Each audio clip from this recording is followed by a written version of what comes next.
This conventional cotton t-shirt has a carbon footprint of around 7 kilos of CO2. Around 2,700 litres of water was used in the making of this fine piece of tailoring, and in turn 2,700 litres of water has been polluted with dyes and carcinogenic pesticides before being discarded back into our water systems, our seas, our oceans, rivers, and the acid rain that falls upon our ever more parched earth. Why you should always buy organic cotton.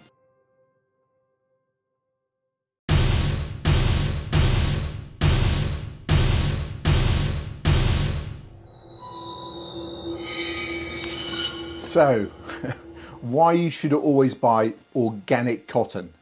If only it was that easy. So today I'm going to explain why you should always buy organic cotton rather than conventional cotton, and why a label that simply says organic cotton should not be trusted any more than trusting Johnny Depp with your cocaine stash, Bill Clinton with your finest large Cuban cigars, Rebecca Vardy with your secrets, Homer Simpson with a bag of donuts, or Liz Truss with anything really.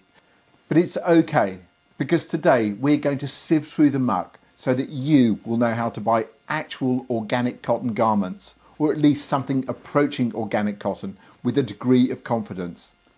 It is complicated. But in the meantime, please remove your love gun from its holster, or in this case, my inside pocket. Cock the trigger and shoot the like button.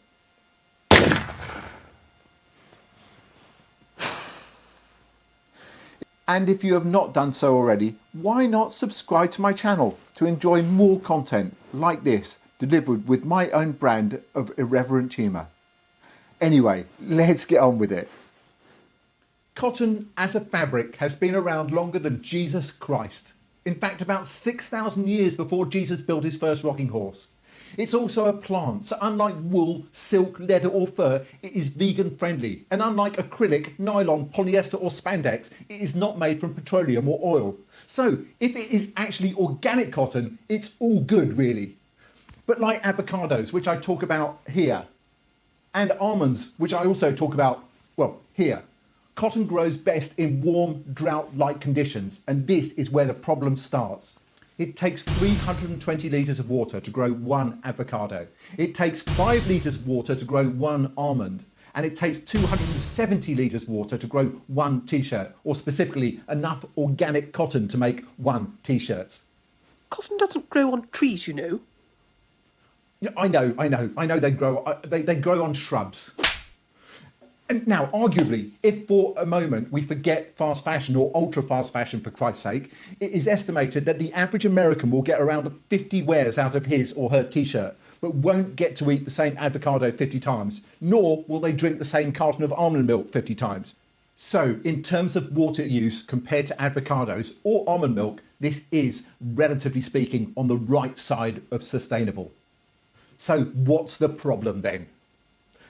With organic cotton, there isn't a problem. To be certified organic, we'll get to that in a moment, cotton growers have to meet certain criteria, which protects the soil and does not use artificial fertilizers or pesticides, so it's all good.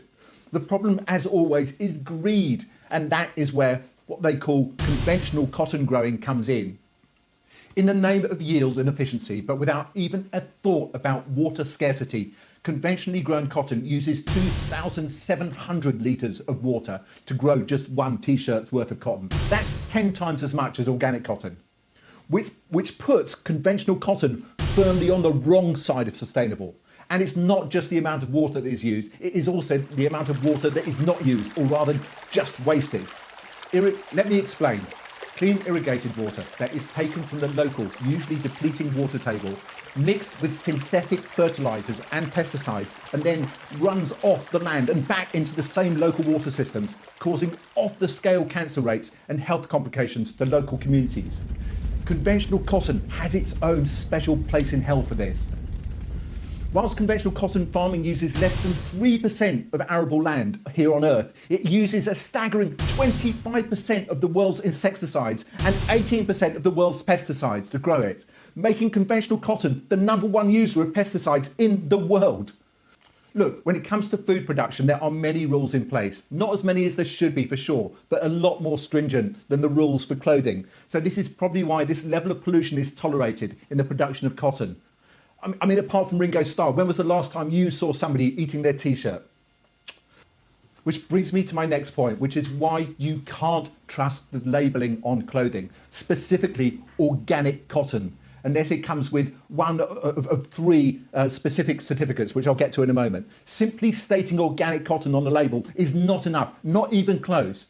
Because it is not food, it is not regulated. So therefore it means nothing. I mean nothing. In fact, if you are a cynic like me, it probably means it is not organic and the designer is simply either greenwashing or can't be bothered in a rather not know sort of way to check whether the cotton used on their clothing is indeed organic. Given that of the 29 million tonnes of cotton produced every year, only 1% is organic, the chances are 99 to 1 that it is not.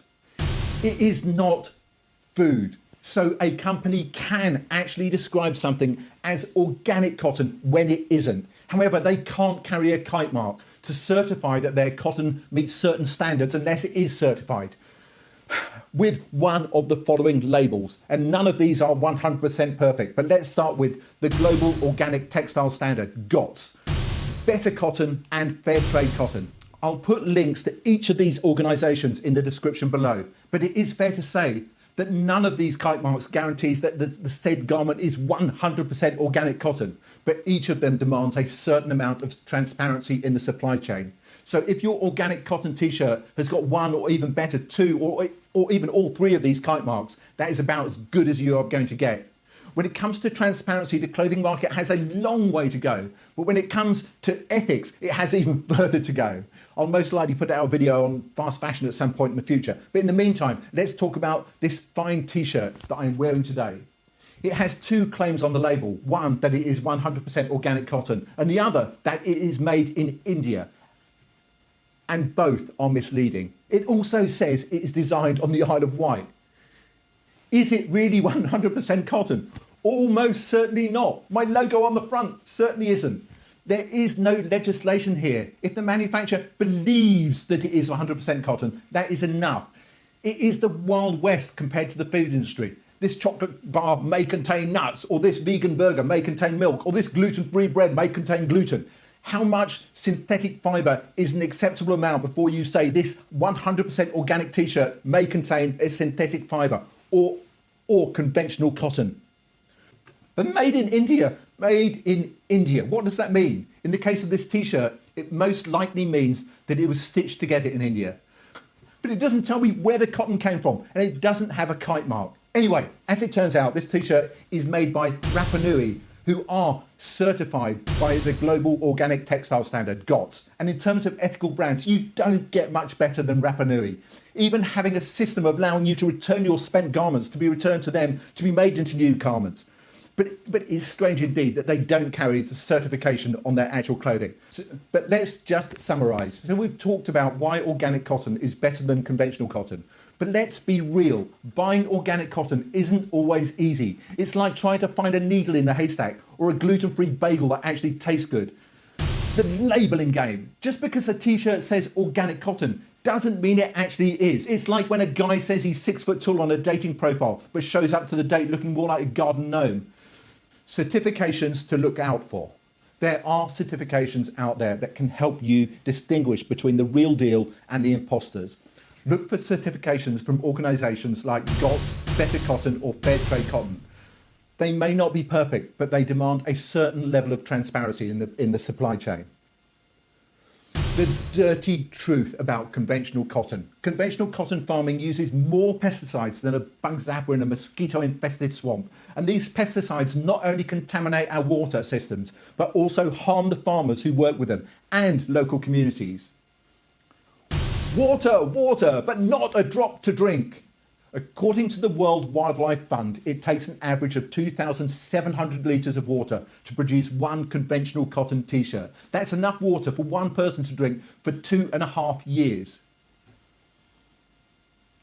Cotton, it's a gas. In addition to water usage, conventional cotton farming also accounts for a significant amount of greenhouse gas emissions.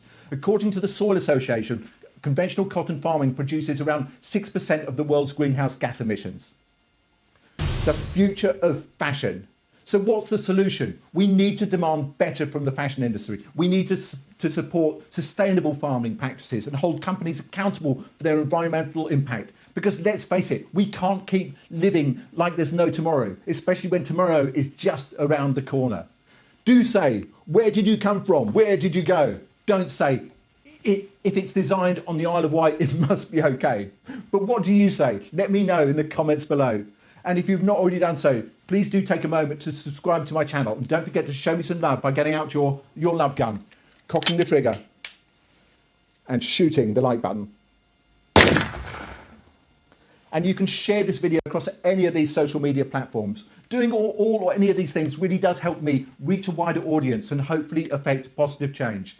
And if you've enjoyed this video and found it useful or just weirdly compelling, you might like this one, or indeed this one. One of the main pests affecting cotton plantations is the boll weevil, a type of beetle. Not exactly Ringo Starr, but it didn't sound as funny.